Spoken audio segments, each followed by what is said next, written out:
as a video stream. So I'll be able to take some questions from, as many questions as possible from the audience and as well from people online. But as you can see, I'm obviously here in person. This is me, not a clone of me.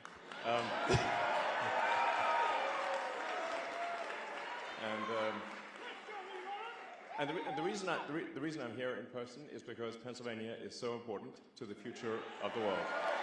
So,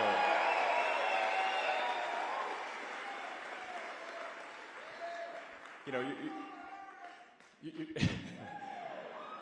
show what matters by your actions, not your words. And my actions are, I'm here, I'm in Pennsylvania, and I'm here for a very important reason. Which, yeah, which is, I can't emphasize enough that Pennsylvania is, I think, the linchpin in this election. And this election, I think, is going to decide the fate of America, and along with the fate of America, the fate of Western civilization. So.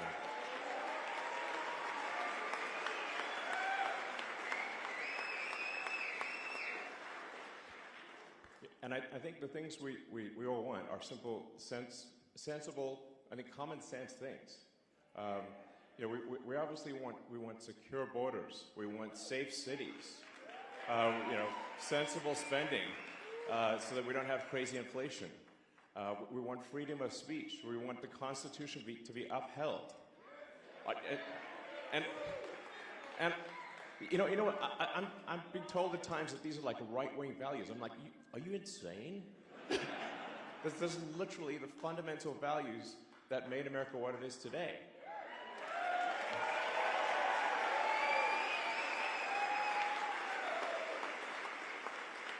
And anyone who is against those things is fundamentally anti-American. And the hell with them. Yeah. Yeah.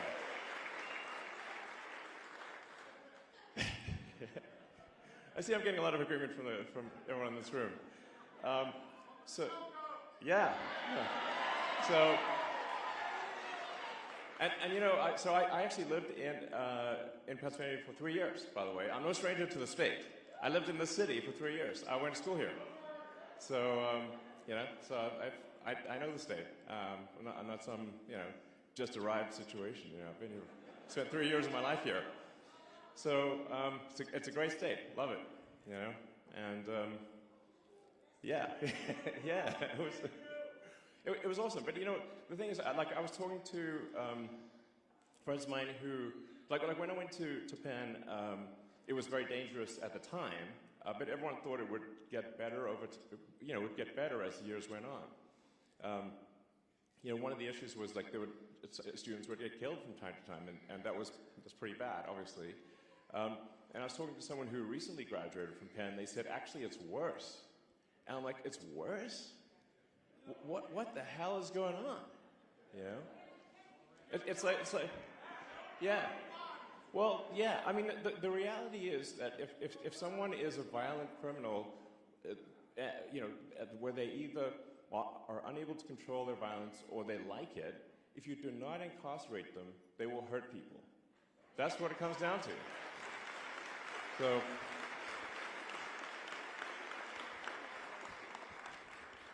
So if you don't put hardened criminals in jail, they will kill people. That's what it comes down to. And that's, unfortunately, the situation we have here is that the Democratic Party will not put hardened criminals in prison.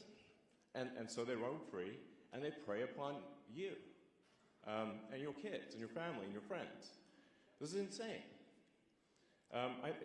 How can we be, you know, the most powerful country in the world, and it's not safe to walk around our cities? What the hell is going on? Yeah. I mean, Soros, honestly, misanthropic. You know, for someone who has, you know, sort of claims to be doing good, but actually he is not. You know. He is tearing down the fabric of society.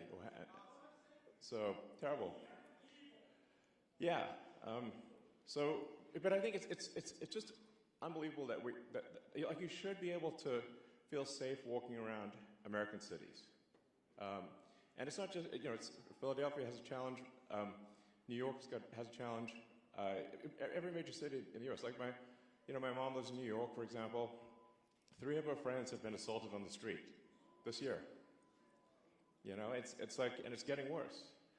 And now, when she takes her dog for a walk, she has to stay, inside of the building so she can call for help if need be. This is not the future we want. And if we get 4 more years of this, I mean, we're going to be fully Mad Max, And it's like, well, it's nice to watch a Mad Max movie, but we don't want to be in the Mad Max movie, okay?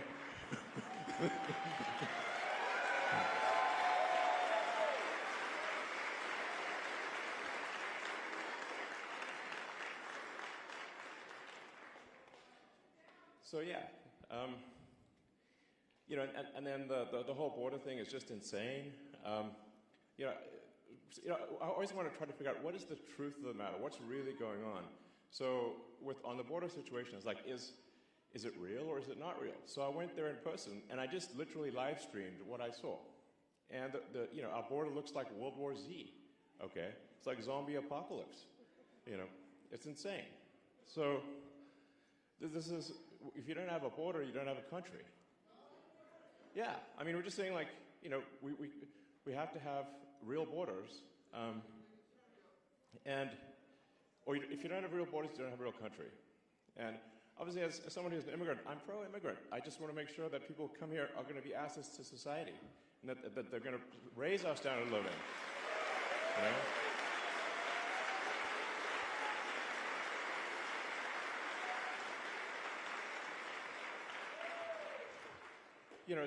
I think the sort of sports team analogy is a good one. So, like, let's say you're a pro sports team, you want to win the championship, then, well, you want aces on your team, obviously, because they help the whole team win. So the same is true for immigration. If we have this sort of equivalent of, like, Kobe Bryant or Steph Curry or LeBron or something like that, they want to join the team. Like, absolutely, of course. Do you like winning? Yeah, okay. But if they can't play basketball, they shouldn't be joining. So that's real important. And and then something that doesn't get a lot of attention is the fact that the federal government is spending America into bankruptcy. Which is crazy. It's sort of, and that's really what leads to inflation. Is that when the government spends more than it brings in, that's what causes inflation. Yeah, so it's just a pernicious tax. So there has to be we have to radically reduce the amount of government spending so that we don't rack up a debt that is impossible to repay and drive the country to bankruptcy.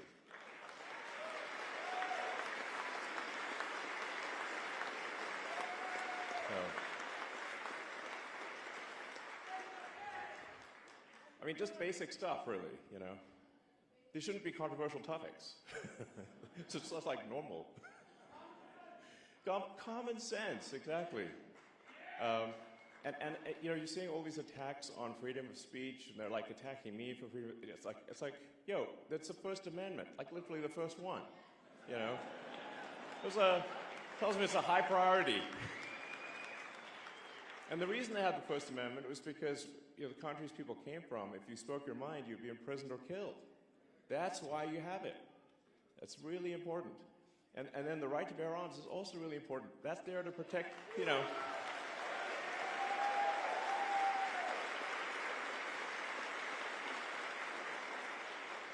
I mean, the Second Amendment is there to protect the First Amendment. So,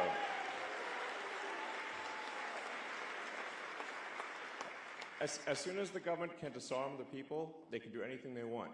And we've seen this in one country after another. They take the guns away from the people, then they do fake elections, and then the people try to protest and they just get shot. That's what happened in Venezuela recently. They had a fake election. Maduro lost, like massively lost, like 70% loss. And he's like, "Oh no, I won." And everyone's like, "Oh, you didn't win." There were big protests in the street. But the thing is that Chavez, when he came to power, took away everyone's guns. So now you're facing, soldiers with assault rifles where you're going to throw some sticks at them or something, use finger guns. It doesn't work. So Maduro, even though he lost the election, is still in power. And that's the kind of risk that we face. So but we've got to do everything possible to protect the Constitution. And I think this is, yeah.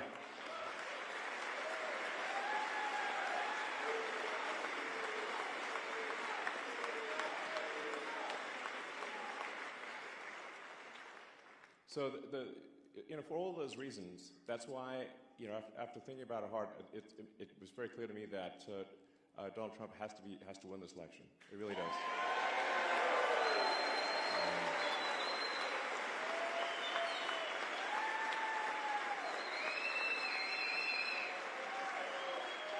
Yeah. And so I think the most important thing that you can do, and what I'm asking everyone to do, is make sure that you're registered to vote, that and then vote early, and then talk to your friends and family and everyone you know to make sure that they're registered to vote, because Monday is the deadline for voting registration. And honestly, this is if there's ever a time to be a pest with your friends and family, this is the time. This is the time. Everyone you know, everyone you meet, everyone you run into, register them to vote, and then get them to vote immediately. And we only have until Monday night to register to vote. So the next basically 3 days are essential. And I think we see this election decided in Pennsylvania by, it could be 10,000 votes, it could be 1,000 votes, it could be 10 votes, it could be some very tiny number. So every incremental person is a huge difference. I haven't been politically active before. I'm politically active now because I think the future of America and the future of civilization is at stake. So.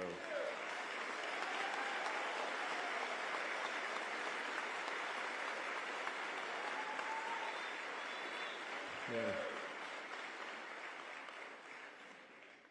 So, please go all out registering people. We have 3 days. Let's go. Anything you possibly do. So with that, I'm happy to answer questions or take comments from the audience. And yeah. Thank you.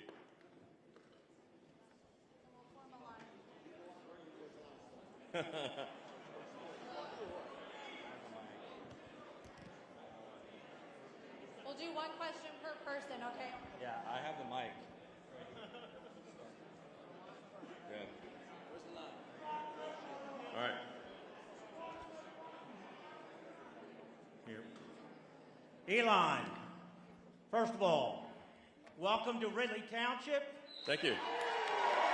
Delaware County, and welcome to Ridley School District and our beautiful high school. Yeah. Because you made this your first stop, we'd love to make you an honorary Ridley Raider. Thank you. I'd like to give you this shirt, football jersey. Sports is big in Ridley, big in Delaware County. This is Musk's 67 counties in Pennsylvania. We got to turn every one of them red. Great. Sounds good. Thank you. Thank you very much.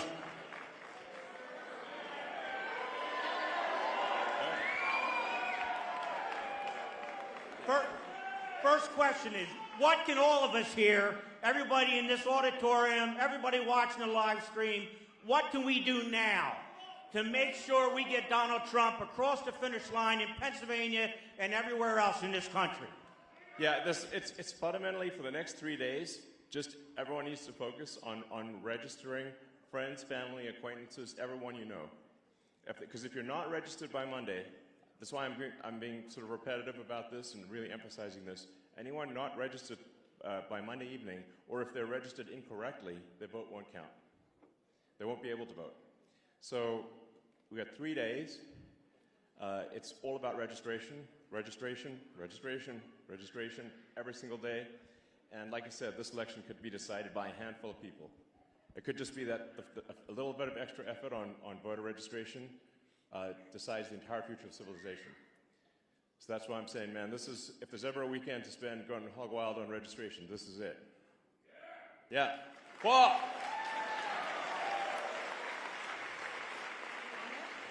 Hi, Elon. Thank you so much for being here. It means so much, and I think it's really in line with your character as I've come to know you from listening to you speak in interviews. In addition to voting for Donald Trump, what can the average citizen do to help train AI to be truth-seeking?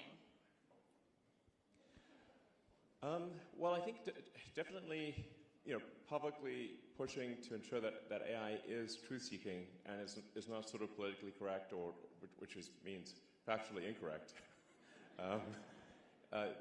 That's a big deal. Like, just speak out on social media and certainly complain loudly when other companies attempt to essentially program their AI with a dystopian San Francisco, Berkeley philosophy. And if you want to know where that philosophy leads, just walk around the streets of San Francisco. But be careful, because do not get killed by a violent drug zombie, because they're all over this downtown SF. It's insane. So you can see where does that philosophy lead? And unfortunately, I think a lot of the AIs are being programmed, at least implicitly, with that misanthropic dystopian philosophy. Yeah. Hi, Elon. Right here. On your right. Sorry, with the lights in my eyes and stuff, it's hard to see, so. Yeah. Hi, my name is Jasmine. I'm originally from Malaysia, and I've been here 20 years. I came here legally. I see a lot of immigration and a lot of immigrants who came here legally. They all support Trump, and they want a strong economy. They want, family values and all that. And oh, by the way, I came here because my daughter goes to school here. She told me to come over. I used to be really, really active in promoting, Trump campaign 4 years ago, and I got burned out, and I'm so frustrated. And it's all because of the cheating. So what are we going to do with that? Well, there is, I think, some amount of cheating that takes place. It's hard because they've, when you have mail-in ballots and no sort of proof of citizenship, it becomes almost impossible to prove cheating is the issue. So a lot of people on the Dem side will say there's no cheating, and I'm like, you've made it impossible to actually prove that there's cheating. But statistically, there are some very strange things that happen that are statistically incredibly unlikely. So, there's always this sort of question of, like, say, the Dominion voting machines. It is weird that I think they're used in Philadelphia and in Maricopa County, but not in a lot of other places. Doesn't that seem like a heck of a coincidence? So I think we should, in my view, we should only do paper ballots hand counted. That's it.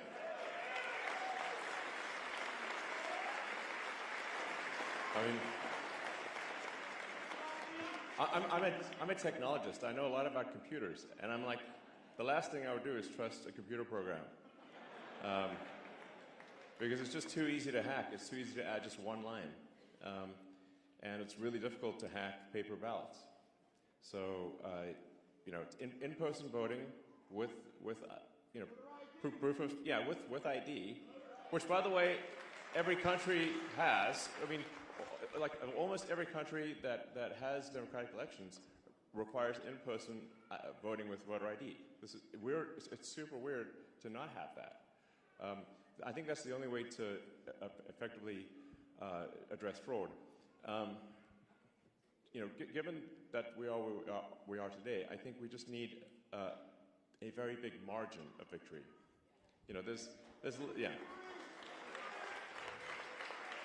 If the margin of victory is big enough, then as they say, it's got to beat the cheat. Yeah. So that's it. Elon, first off, you're my hero, and I love your sneakers. Thank you. So if you do choose to be the head of the Department of Government Efficiency? Yeah, those. Yep. What do you think about we stop giving money to other countries such as Israel, Ukraine, and we stop funding forever wars that most likely is going to the deep state anyway? Yeah. Well, I think in general the amount of waste that happens with the federal government is really staggering. It's a staggering amount of waste of taxpayer money. And if we're, for any given expenditure, we have to say, well, what does this do for the citizens of America? Like, how is this good for the people of America? It's their money. Like, for some weird reason, a lot of people in the sort of, state or whatever, the politicians, they seem to forget that the money being spent is your money.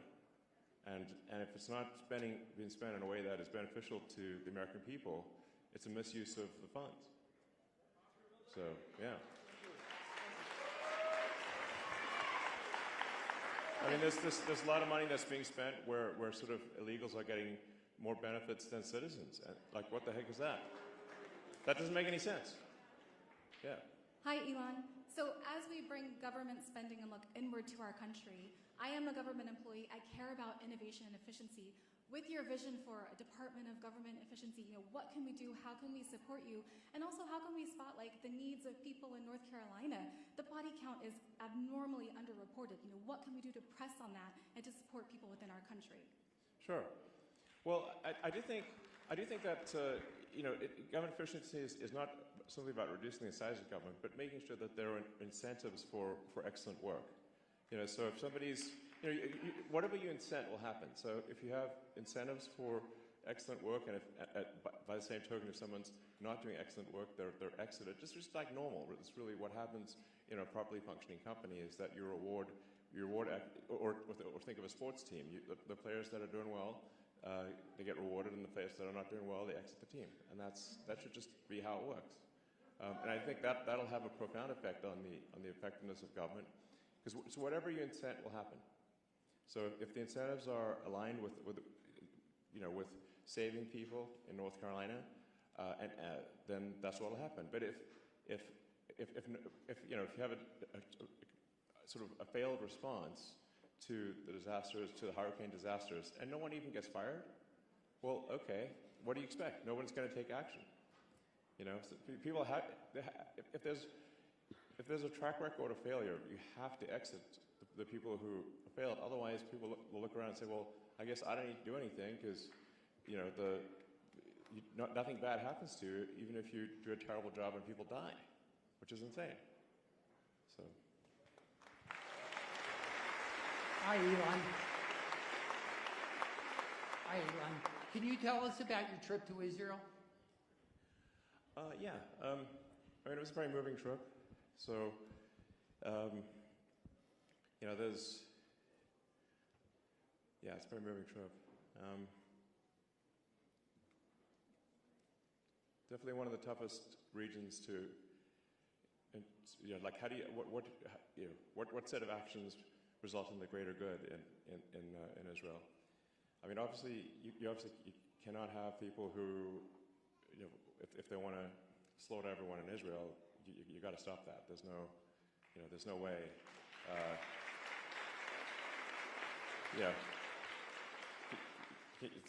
Those people either need to be they killed or incarcerated, or they will simply try to kill more Israelis. This is what it amounts to, obviously. And they want to kill Americans too, by the way. Generally, like, Israel is referred to as the little Satan in America. We are the big Satan. That's what the Ayatollah calls us. So, so I think, I think a lot of what's happening there is people are being taught to hate, in Gaza from when they're children. They're taught to hate, and that's really the thing that needs to stop for there to be, long-term peace, hopefully. is that that you just cannot have the kids be taught to hate from the moment they can talk. That's fundamental. So, yeah.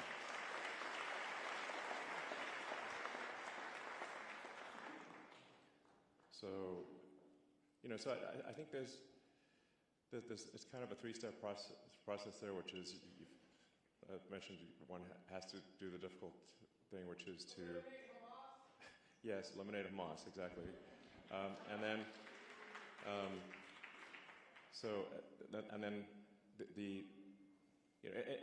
I think also going forward, anyone who's teaching hatred in Gaza or elsewhere, they need to stop doing that. That can't be acceptable. And we have to stop, kids being taught to hate America in America. So.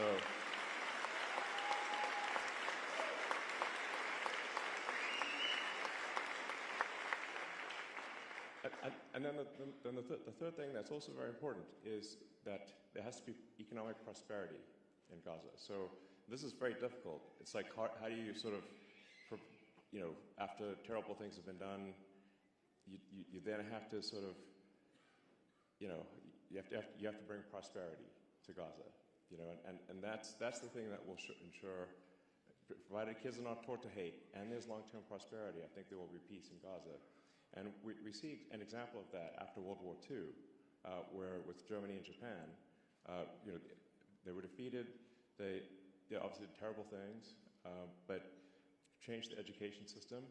And unlike World War I, we helped rebuild Japan and Germany. The Marshall Plan. Instead of exacting vengeance, America insisted, we're going to help rebuild Germany. We're going to help rebuild Japan. And now they're our allies. And there's been no war ever since.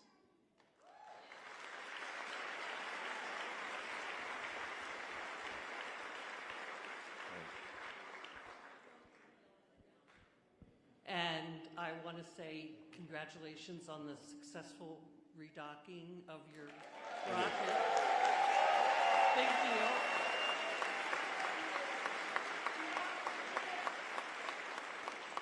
And I'm going to go... Yeah, I mean, honestly, it was a great week.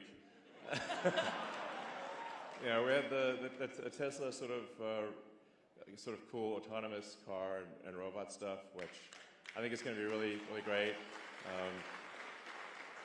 I think, who wouldn't want their own personal C-3PO R2-D2? It'd be awesome,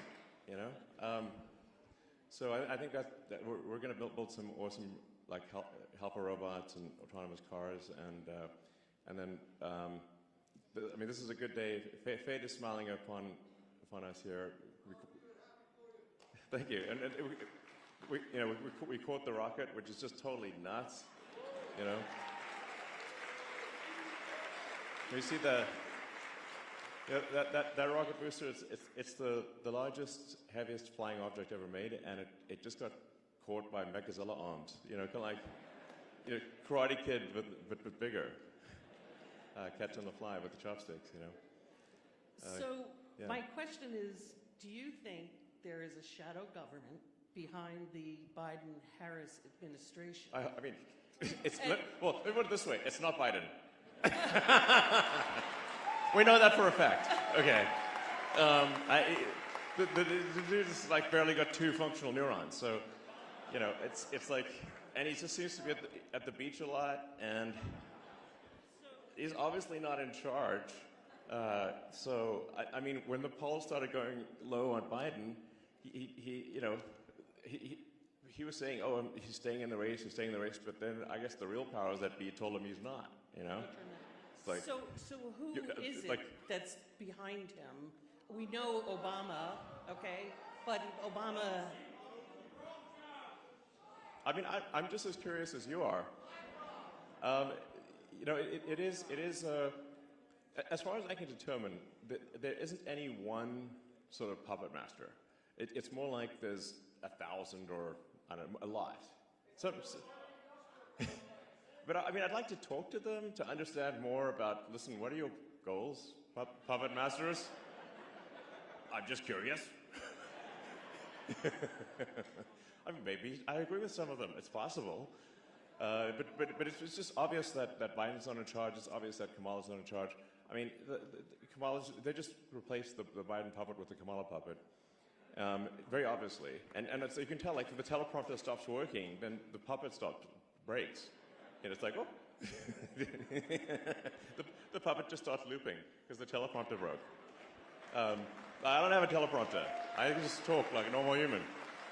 So I mean, I think it's not, from what I can tell, it's not one puppet master, it's many, but, you know, interesting to see the crossover between the Epstein client list and Kamala's puppet masters. I bet there's a lot of names that appear in both lists. Oh, sorry. Yeah, Diddy too. Can you hold it up a little higher so I'm Ben? Diddy did it. Elon, my name is Gregory Stenstrom. I'm from here, Delaware County. There's a few people who know me. In my hands, you asked earlier you'd like to go to a hand count. We have 3 federal suits right now.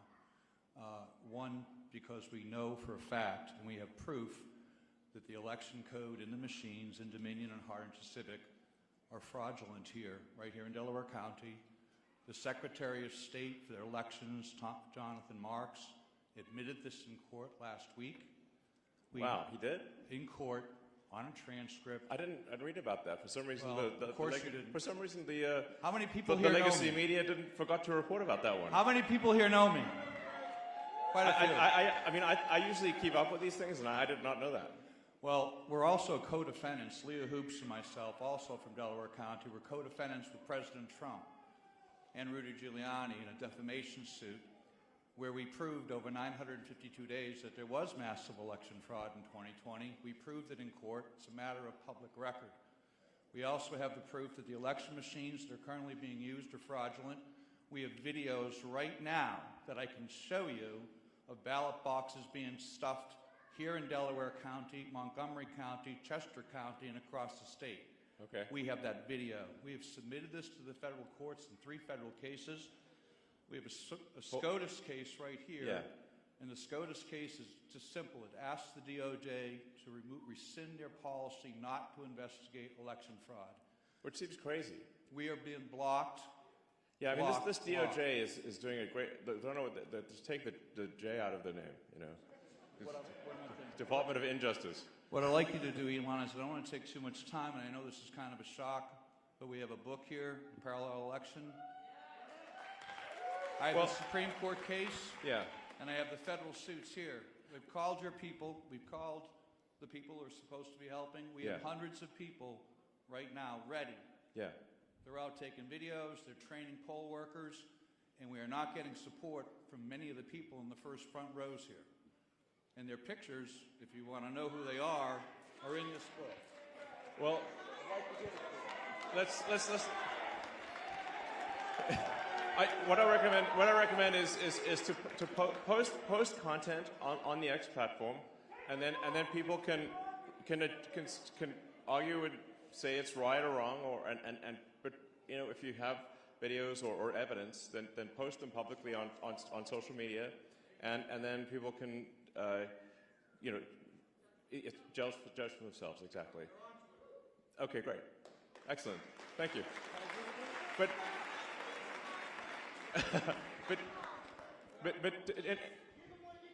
anyway, let's not get contentious. This is I think, you know, teamwork makes the dream work here, whatever the situation, I don't want to dissuade anyone from voting. It's very important to vote.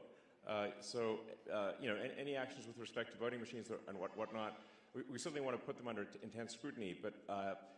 It's nonetheless, everyone needs to vote, and like I said, if you leave here with one thing, the goal is to register as many people as possible to vote.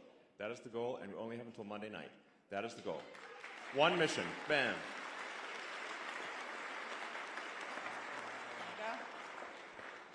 Hi, Elon. Thank you for being here.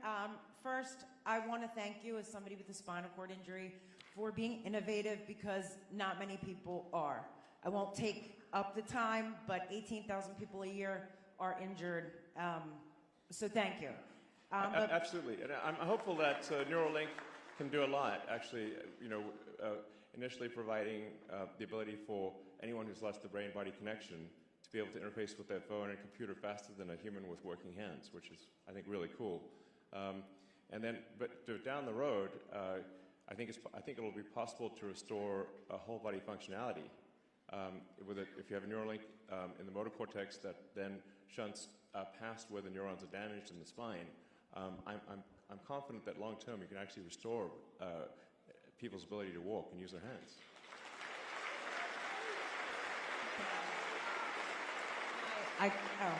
I appreciate it. I would love to work with you on getting support around here, but yeah. In fact, one of the things that and to be fair, the FDA has been, within the context of their current rules, has been actually quite supportive. They've given us sort of express lane, because they've seen the quality of the work and the sophistication of the technology. They have given us sort of fast track approval, but still our progress is limited by regulatory issues, and that's the same thing that's happening with SpaceX. It's like SpaceX can build a giant rocket faster than the license can be processed by the government, which is insane. I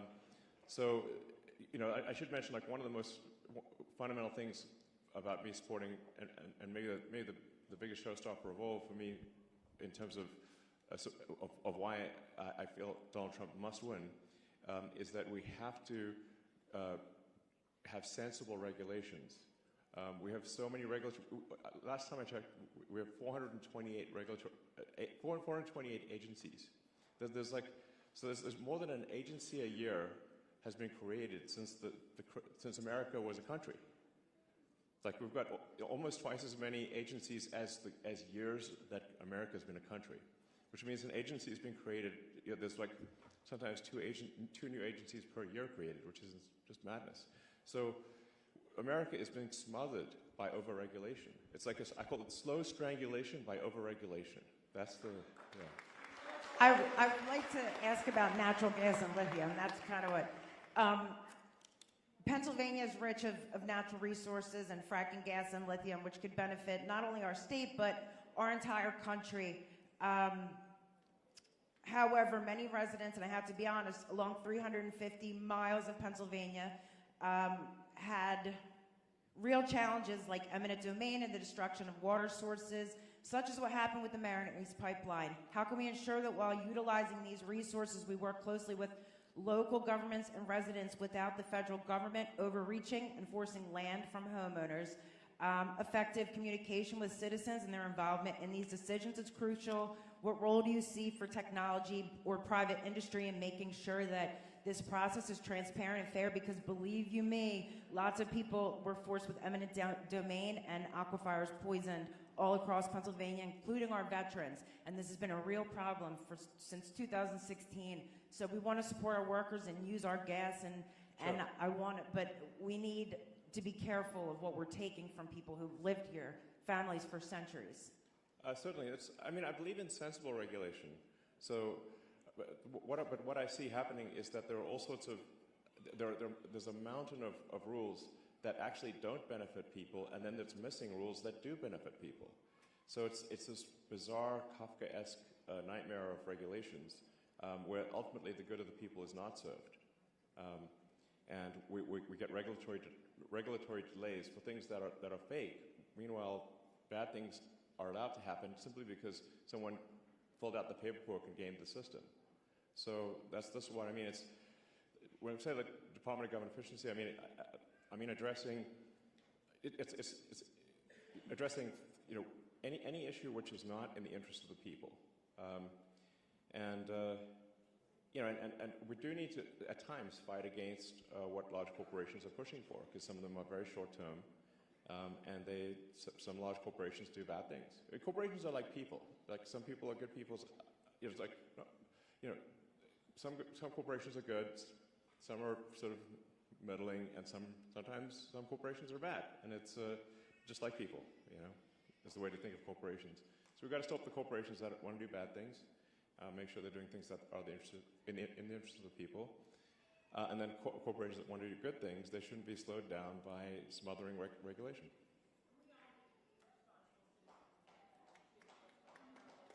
Yeah, absolutely. Yeah. Yeah, and I think these things should be done very much in the open so people can understand what's going on and nothing, in the shadows. So sunlight is the best disinfectant.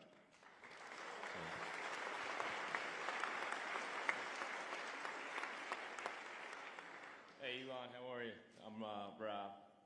These are two tough acts to follow here, but my question's a little more simple. What are some of the first courses of action you plan to take as the head of government efficiency if Trump gets elected, and do you have any areas of concern in particular? Yeah, well, that's a good question. I definitely, the focus right now is making sure that Trump wins the election. Otherwise, it doesn't matter. And I think if Trump loses, we're going to see, our cities are going to get less safe. The border's obviously going to be wide open. We're going to see government spending go ballistic. It's inflation go nuts. It's going to be just bad on every level. And fundamentally, if the current trend of strangulation by overregulation is not turned around, we'll never get to Mars. It just will be illegal. And then we'll be a one-planet civilization. There won't be a space-faring civilization, and Starfleet will never be real. And we want Starfleet to be real. Yeah.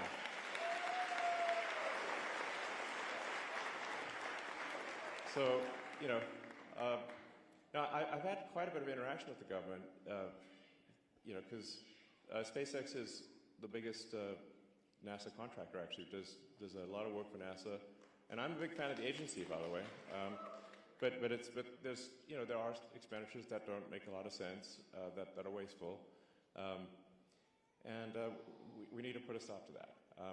Honestly, there's so much government waste that's going on that I would call it a target-rich environment. Like, it's hard, like in every direction. There's this just mad waste. And I think simply, if people simply know that, well, if they waste a ton of taxpayer money, they're going to get fired, that will immediately improve the situation. Immediately. It's like, yeah, it's just literally, and I think, but actually it's going to be both carrot and stick. It's like, so if a government official is very effective in spending your money, because taxpayer money is your money. So, if they're effective in spending your money, they should be promoted. They should be rewarded.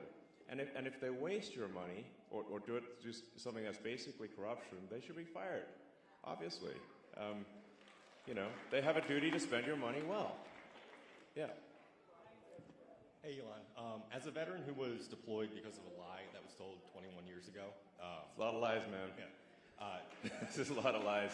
So, with Harrison Laws running on a campaign to make disinformation illegal, what would you say disinformation just means information they don't like. So what would you say? Yeah. So what would you say to an administration and a candidacy that is spreading lies or disinformation about the troops that are currently in combat, my friends? Yeah, can you believe that was said?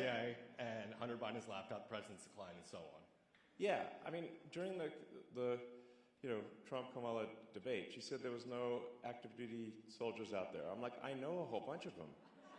What are you talking about? That's a shameful, terrible lie. And she wasn't even fact-checked. And I'm like, are you kidding?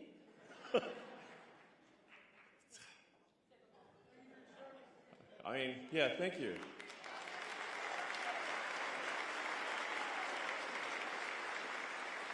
Yeah, and I just like to say, for the people, for the Americans out there who are serving in dangerous places right now, unlike what Kamala said, thank you for your service to the country.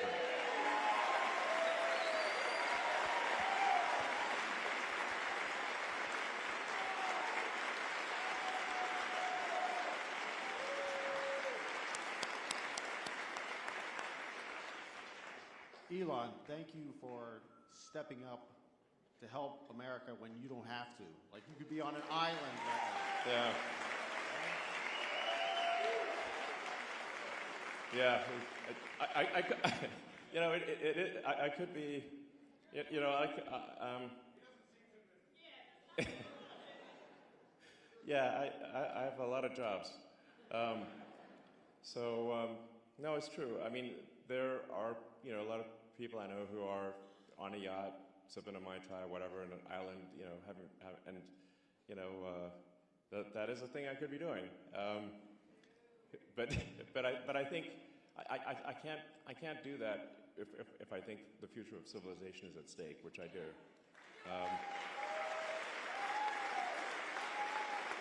You know. My question for you, I guess. One, do you know Alberto Congawala? He's the system manager for Europa Clipper. Oh, which you but sent, that's a cool mission, by the way. Which it's you sent into space on Monday. Yeah, Thank yeah. you very much. Absolutely. In fact, that was a mission where I talked to, you know, SpaceX team. It's like, you know, every mission's important, but, you know, this mission's extra important. So, yeah, because I'm like, you know, I want to. I think like you, like I think most people, I want a future where you look forward to it and you're excited about what's going to happen. That we're going to learn new things. That it's going to be better than the past. You know, in a future where we're a spacefaring civilization, and we're out there among the stars, where Star Trek is real. You know, that's exciting. I mean, there have to be, like, life can't just be about solving one problem after another. There have to be things that inspire you, that move your heart. You know?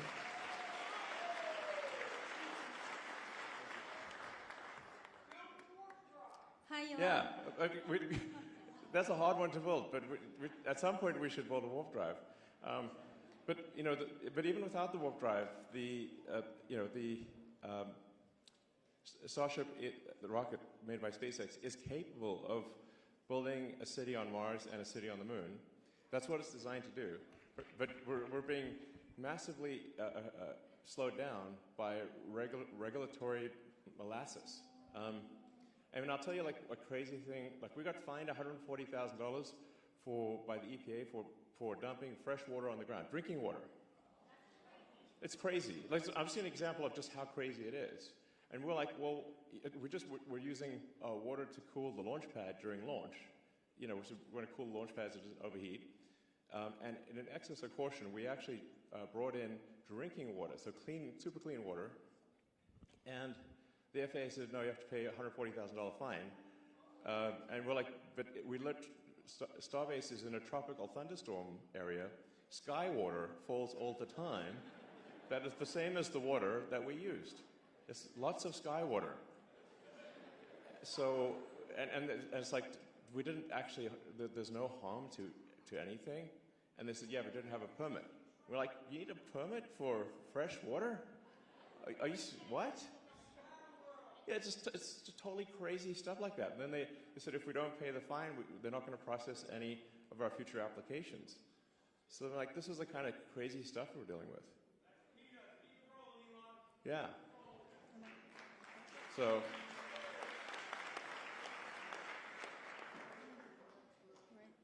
Hi, Elon. My name is Sarah. I'm from Philadelphia. I have a whole team here. First of all, I'm really excited about your recapping of this rockets and your Hyperloop program. We actually, at this critical moment, have a proposal to turn the blue states red quickly. I would like to sincerely to accept our protocol. The proposal. You know, we want to have some further discussion with you, and really thank you for putting everything you have, risking everything you have to support President Trump to take our country back. Well, thank you. Sure. Thanks.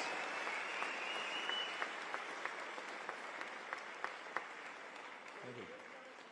Hey. All right.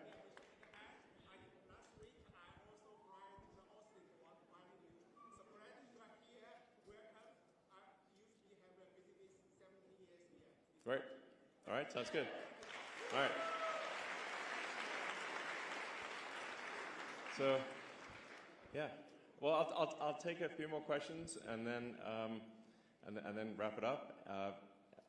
Yeah, so go ahead. Elon, hi. My name's Kevin, and I grew up right in Springfield, close by. And I want to thank you for all you've given up. You were the media darling, and you've sacrificed everything for freedom right now. And I want to thank you for my family and everything. Yeah. I also want to thank you. I want to thank you for all the lives that have been saved with your full self-driving, and all the future lives will be saved with that. That is one of the bravest things you've pulled off. So thank you. I use that every day. You're most welcome. Yeah, I think it will save many lives and many serious injuries, and also give people their time back, so they can, they can just be in their car and do whatever they want and watch, movies or whatever they want to do. It'll be great.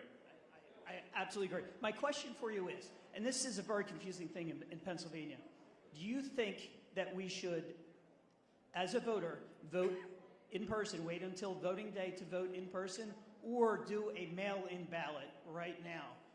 I think you should do you should vote immediately right now. Yes. Can you explain real quick why? Should you have a pen? I don't know if somebody have a pen or something.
All right. Yeah. So where were we?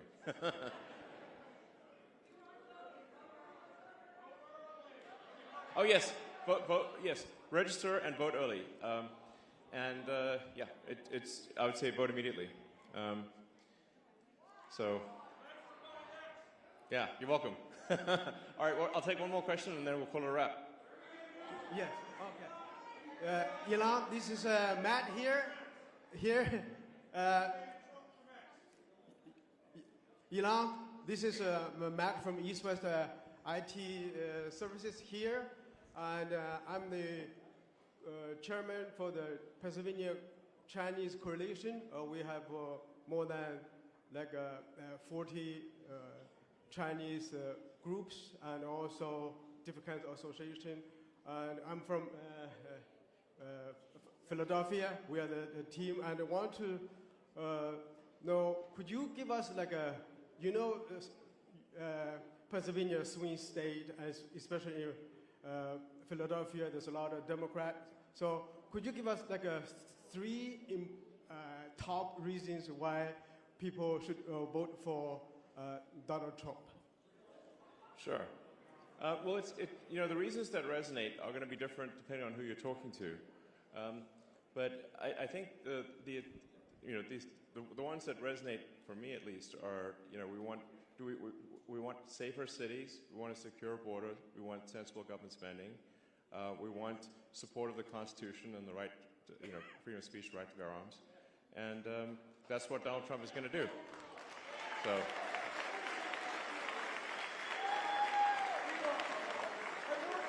And the other thing I think is maybe a concern is that I think if there's 4 more years of sort of the Kamala sort of puppet regime, they're actually going to legalize so many illegals in the swing states that there won't be swing states anymore, and this will be the last election in that case, and we'll be a permanent one-party state like California. And in California, California, which is mind-blowing, they passed a law banning voter ID for any election in California whatsoever. Now they're going to try to do that nationwide. In fact, if they can, they will do it nationwide. If the Dems win, they'll ban voter ID nationwide. So that's why I think if Trump doesn't win, this is the last election. Yeah. Thank you.